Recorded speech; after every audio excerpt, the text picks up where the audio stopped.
नमस्कार मित्रों, आर्य टीवी के आध्यात्मिक मंच पर आपका स्वागत है। आज हम मनाचे श्लोक का 202वां श्लोक गहनता से समझेंगे।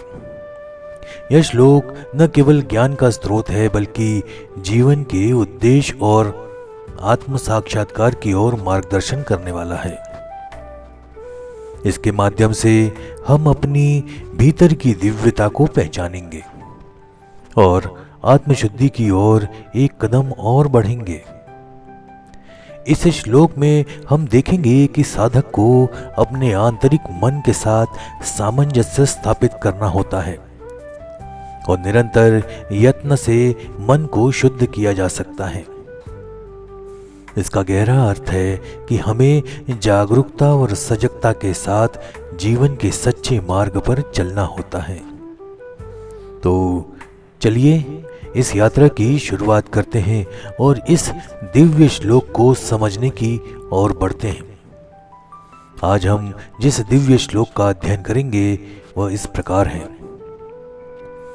मना गुजरे तुझ है प्राप्त झाले, परी अंतरी पाहिजे यत्न केले, सदा श्रवणे पाविजे निश्चयासी, धरी सज्जन संगति धन्य होसी। तो पहले इस श्लोक का भावार्थ सुनते हैं, फिर विवेचन को आरंभ करते हैं। प्रथम मराठी भावार्थ सुनते हैं। हे मना, तुला हे आत्मज्ञान मिळाले आहे, परंतु केवळ इतक्यावरच थांबू नकोस। अंतर्मयी अधिक स्पष्टता यावी म्हणून सातत्याने प्रयत्न करायला हवा। श्रवण, मनन आणि चिंतन या मार्गाने दृढ निश्चय साधावा। तसेच सतत सज्जनांची संगती धरावी। सज्जनांच्या सहवासात राहूनच हे ज्ञान अधिक गहिरे आणि अंतःकरण निर्मळ बनतं। अशा प्रकारे सज्जनांच्या संगतीने तू खरोखरच धन्य होशील। सज्जनांच्या विचारांचा आणि आचरणाचा प्रभाव घेतल्याने तुझे जीवन खरे समाधान आणि आनंद प्राप्त करेल। आइए हिंदी भावार्थ सुनते हैं। हे मन, तुझे सौभाग्य है कि तुझे यह आत्मज्ञान प्राप्त हुआ है, परंतु केवल ज्ञान मिलने से काम नहीं चलेगा। इसे अंतर में अच्छी तरह स्थापित करने के लिए निरंतर प्रयास करना आवश्यक है। दृढ़ निश्चय प्राप्त करने के लिए सदा श्रवण करना चाहिए, अर्थात संतों के उपदेश व जीवन का बार बार सुनना। इसके साथ ही सच्चे सज्जनों की संगति करनी चाहिए। सज्जनों के संग में रहने से अंतःकरण शुद्ध होता है और ज्ञान अधिक प्रकट होता है। इस प्रकार यदि तू सज्जनों की संगति में रहेगा तो वास्तव में तेरा जीवन धन्य हो जाएगा और तू सच्चे सुख और शांति को प्राप्त करेगा। इस श्लोक के 4 पदों को हमने 4 भागों में विभाजित किया है। पहले भाग में हम आत्म प्राप्ति के उस अद्भुत क्षण की चर्चा करेंगे जब साधक को अपनी सच्ची प्रकृति का बोध होता है। लेकिन केवल बोध होने से काम नहीं चलता, साधक को इसे गहरे स्तर पर जीना होता है। पहले खंड की विशेषता यही है, आत्म प्राप्ति के पहले संकेत को समझना और साधना में सतर्क रहना। तो चलिए इस यात्रा की श्लोक के विवेचन की शुरुआत करते हैं। प्रथम पद है, मना गुजरे तुझ है प्राप्त झाले। इस वाक्य में जो आत्मीयता झलकती है वह अद्वितीय है। ऐसा प्रतीत होता है मानो एक आत्मज्ञानी संत अपने ही हृदय में उतरे हुए अपने मन से संवाद कर रहे हैं। मन के साथ यह संवाद अत्यंत सौम्य, स्नेहपूर्ण, लेकिन साथ ही गहन तत्वबोध से भरा है। गूंज शब्द का अर्थ है अत्यंत सूक्ष्म रहस्य गूढ़ सत्य के संदर्भ में आता है।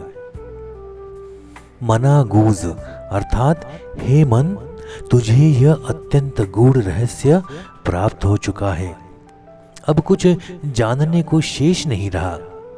जो साधक अपने जन्मों से ज्ञान की खोज में भटकता आया था, जिसे पाने के लिए उसने न जाने कितनी अज्ञ यात्राएं, तपस्याएं, ध्यान, साधना की, वह अमूल्य तत्व अब अंततः प्राप्त हो गया है।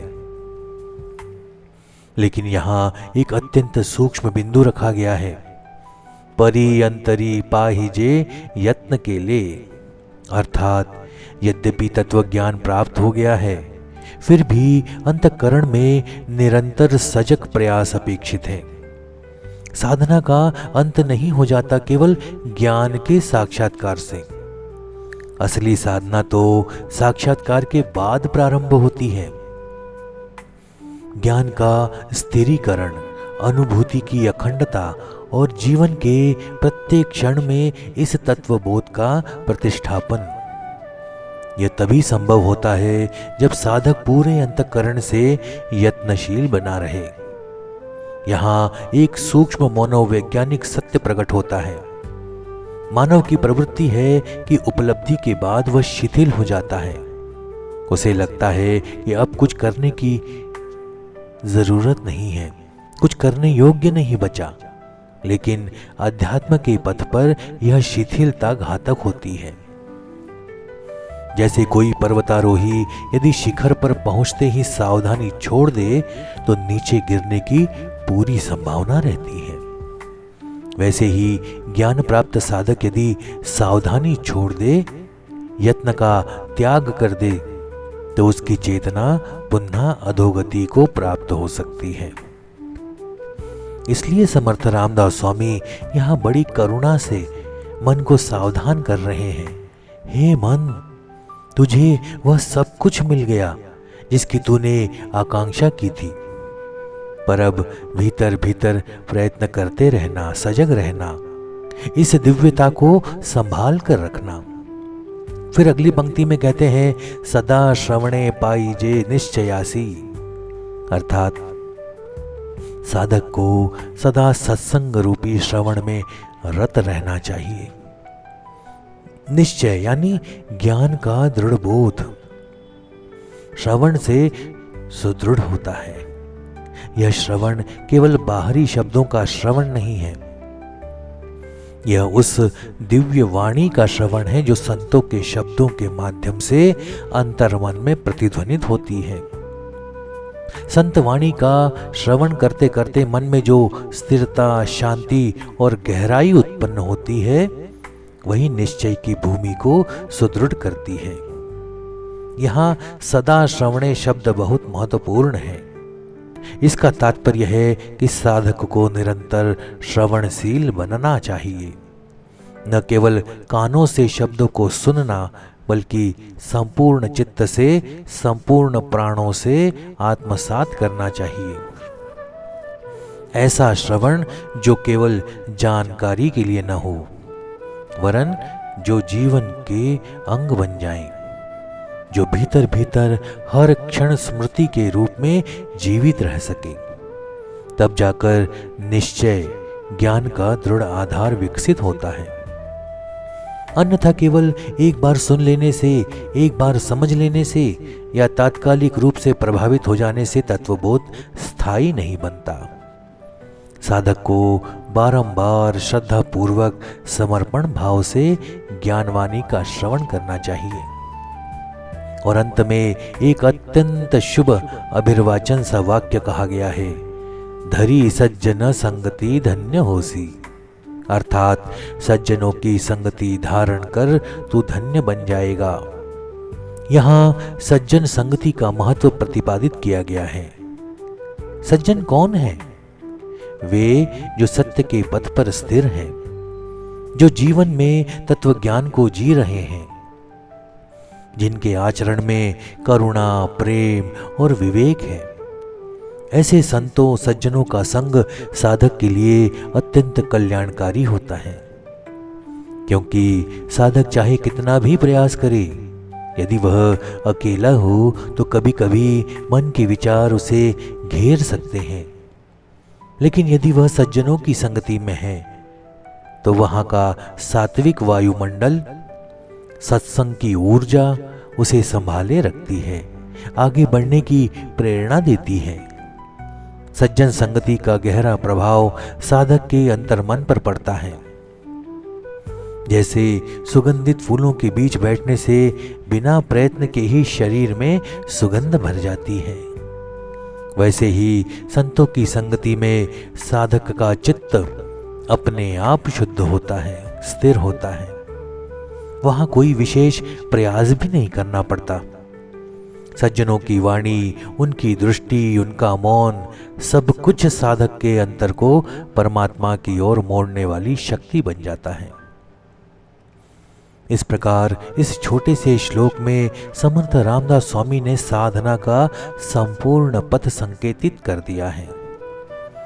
पहले ज्ञान की प्राप्ति का बोध, फिर अंतःकरण में निरंतर प्रयास करने की आवश्यकता, नित्य सत्संग और श्रवण से ज्ञान का सुदृढ़ीकरण, और अंततः सज्जन संगति द्वारा साधना को सुरक्षित और फलदायी बनाने का सूत्र दिया है। यह मार्गदर्शन केवल तात्विक ज्ञान तक सीमित नहीं है, बल्कि यह व्यावहारिक जीवन के लिए भी उतना ही आवश्यक है। क्योंकि अध्यात्म केवल ध्यान की गुफाओं में या ग्रंथों के पन्नों में सीमित नहीं है। वह तो जीने की कला है, हृदय की अवस्था है, जीवन के प्रत्येक क्षण को परमात्मा के निकट लाने का प्रयास है। जब साधक इस रहस्य को समझता है कि उसे जो चाहिए था वह प्राप्त हो चुका है, तब उसके भीतर एक गहन संतोष जागता है। यह संतोष कोई निष्क्रियता नहीं लाता, बल्कि एक सजीव जागरूकता लाता है। वह जानता है कि अब उसे अपनी प्राप्ति की रक्षा करनी है, उसे पुष्ट करना है। यत्नशीलता उसका स्वभाव बन जाती है। वह जानता है कि यदि चित्त जरा भी असावधान हुआ तो अज्ञान के पुराने संस्कार पुनः सिर उठा सकते हैं। इसलिए वह भीतर भीतर सजग रहता है, नित्य सत्संग करता है, संत वचनों का श्रवण करता है, सज्जनों की संगति में अपने चित्त को निर्मल बनाता है। इसी गहन श्रम और सजगता के कारण साधक का जीवन धीरे धीरे परम संतोष, शांति और आनंद से भर जाता है। अब उसे बाहरी उपलब्धियों में कोई आकर्षण नहीं रह जाता, क्योंकि उसे अपनी अंतर यात्रा में वह अनमोल खजाना मिल चुका होता है, जिसकी तुलना में संसार की समस्त वस्तुएं तुच्छ प्रतीत होती हैं।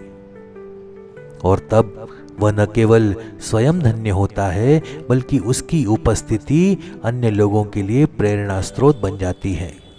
उसका जीवन स्वयं एक जीवित उपदेश बन जाता है। यह गहन प्रक्रिया केवल ज्ञान प्राप्त करने तक सीमित नहीं है, बल्कि उस ज्ञान को जीवन में पूरी तरह स्थिर करने की है।